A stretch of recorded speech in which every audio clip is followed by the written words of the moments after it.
खबर शामिल करते हैं आरिफवाला से। डीजे बट के साथ की गई ज्यादती, आइए जानते हैं उनकी जुबानी शफीक फूल की इस रिपोर्ट में। रिफॉर्म्स लेकर आएंगे सर, वो रिफॉर्म्स मुझे नहीं नजर आए। मेरे साथ इस दफा पहले से ज्यादा ज्यादती की गई। पहले वालों ने भी तशद्दुद किया, लेकिन इन्होंने जो मुझे माँ बहनों की गालियां निकाली हैं सर, मैं कहता हूँ मुझे मार देते वहां पर।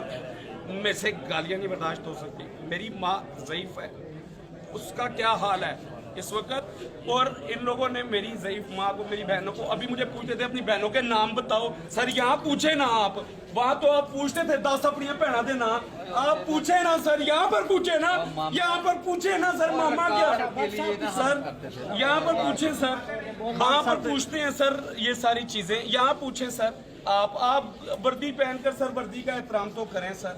आप लोगों की माओ बहनों की इज्जत नहीं करते ना सर, तब भी पुलिस बदनाम होती है। इसके बारे में बताएं। खान साहब को क्या कहेंगे? इमरान खान साहब, मैं इमरान खान से सिर्फ एक ही बात करूंगा, खान साहब मैं आपका टाइगर था, हूं और रहूंगा इंशाल्लाह। इन चीजों से मुझे फर्क नहीं पड़ता, लेकिन जो जुल्म ज्यादती मेरे साथ हो रही है, कहीं मैं ड्रामा कर रहा हूँ, कहीं खुदा की कसम मैं ड्रामा कर रहा हूँ। इन लोगों ने मेरे साथ जो कल किया, मेरे ऑफिस में सोया हुआ मुझे उठाकर घसीटते, मेरा गला घोंट दिया, मेरे गले से आवाज नहीं करी, पूरी बॉडी मेरी जख्मी है, मेरी कमर उठाकर देखें खींचते घसीटते लेकर मुझे थाने में इस तरह बंद किया जैसे मैं जानवर।